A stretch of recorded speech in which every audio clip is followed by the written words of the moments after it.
Well, hey guys, it's the MIgardener, and today I actually wasn't really doing a whole lot, so I actually decided to come out here and kill some mosquitoes.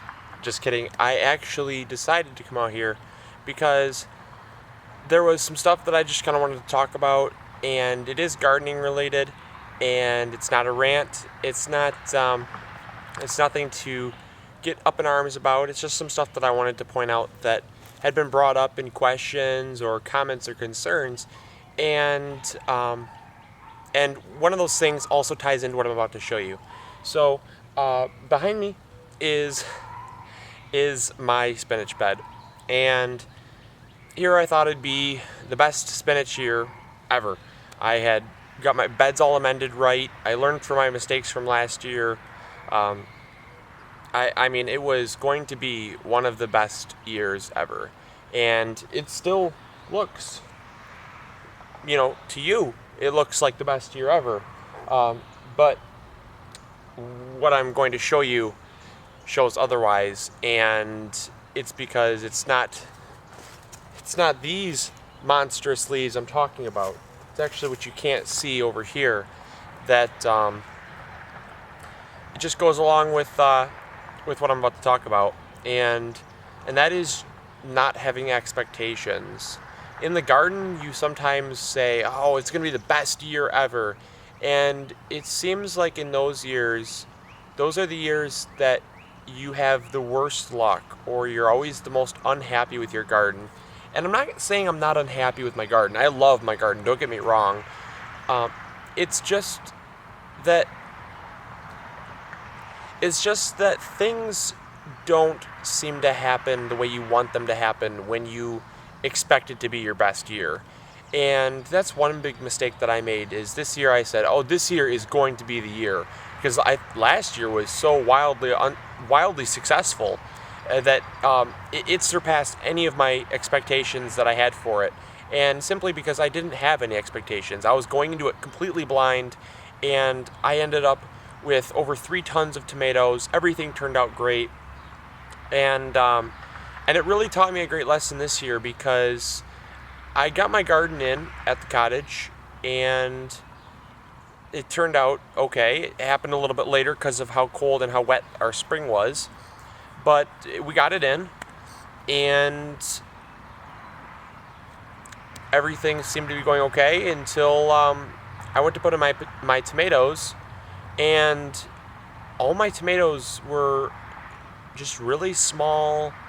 And I thought, man, last year I had my stuff in gallon pots, flowering, fruiting when I put them in the ground. And this year, they stink. And I was just so disappointed at myself and really down. And then I planted all my rest of my seeds and stuff, and I still have yet to see how those seeds are doing. But I got my drip line out. I was going to make a video on how to lay down your drip line, and so I could bring you guys along as I learned as well how to do it the right way. And right off the bat, I let go of one end because it was wrapped in a big roll, mind you, 600 feet in a big roll, and it's about the equivalent of having 600 feet of fish line and trying to not have it on a spool, not having it on one of those little discs, but having it just loose in your hand. The moment you let go, it's just a spring ready to go. And that's what I did. And it just flew everywhere, got all knotted up. And we spent the past probably 2.5 hours trying to unknot it. Got it unknotted, put it on the garden, and it just started dripping. And only to find out that it didn't spread out. It just dripped in the same location, and I thought over time that once the soil got saturated enough that it would start to spread out. But my soil was too clumpy, so I was really upset about that. I was so frustrated. And then just when I thought nothing could get worse, we had a 92-degree day, pure sun. And a lot of you guys know what happens to spinach in 92-degree weather with pure sun. and absolutely no water. Yes, that's right. We haven't had water in about 2 weeks. It has not rained in roughly 2 weeks. Maybe even, actually, no, it sprinkled about 2.5 weeks ago, was what my calendar said. And so 2.5 weeks of no rain, and the fact that I'm hand watering, and I can only hand water so much, you can guess what happened to my spinach. And yes, that's right. My spinach is completely dead on the inside of my beds. You see that? That's a fried spinach plant. And nothing else got harmed, luckily, but the spinach was what I was expecting to be amazing this year, because it was the biggest leaves. I mean, the leaves were quite literally the size of my face. I mean, they were huge. They were just mammoth leaves, and come out here and they're all burnt. And that just, I'm a perfectionist. I like things to be perfect. It's one of my flaws in life. It's a good and a bad aspect of me. And so I was just so upset. And so I decided to come out here and actually make a video and say, you know what? There was something to learn. There was something to learn, and I learned it.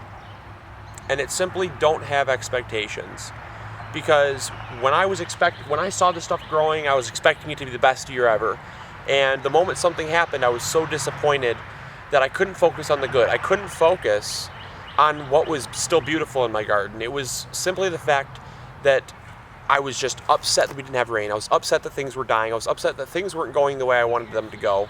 And that's not really what gardening is about. So I just wanted to make this video to tell you that if you're upset with the way things are going, just take a step back and look at the things that are going well.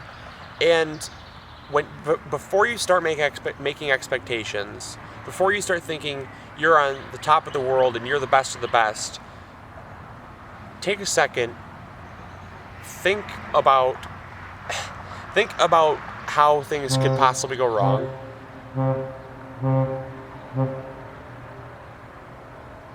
All right. And just realize that if you just let things happen naturally, let things happen the way they're meant to happen, and just have fun with your garden, you're going to have a little good, you're going to have a little bad, but you're not going to have expectations that won't be met. And that is the most important thing. That's what I wanted to come out here to talk about, was just because you can have such a bad day, but in the end of everything, it's a garden. And gardens are meant to relieve stress, not create more of it. And I've just been so stressed. And I think now I'm starting to de-stress. I'm starting to kind of problem solve a little bit. I realized that at the cottage, I would put some thought into things, and the drip line's still going to work. I just thought, okay, I might have to hand water for a little bit until the roots get more mature, and then once the roots come out, they can spread out to where the drippers are dripping. And so that was another problem solved. At the immediate moment, I was floored. I was just so upset I couldn't think straight.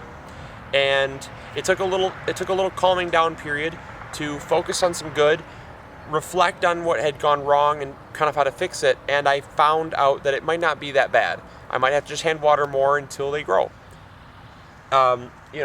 Spinach, there's really nothing better I can do other than possibly water more. And, I can't affect the rain. I can get mad all I want about the rain, but it just seems like no matter what, people are always upset about the weather. It's either too much rain or not enough of it. It's either too windy or there's no wind at all and it's just hot and humid. And it's either too hot or it's too cold. And it's just, there's so much to be frustrated about. But as soon as you realize that you can't control it, and there are good things that can come out of every situation, the better your garden will be, and the more you'll be able to get out of your garden, as in pleasure, as in relaxation, as in life experiences that you learn from what goes on in your garden. So hopefully you guys enjoyed this episode. I just want to come out here and just talk, just fill you guys in on my life. So I'll talk to you guys later. This is MIgardener, reminding you guys to grow big, grow home. See ya. Bye.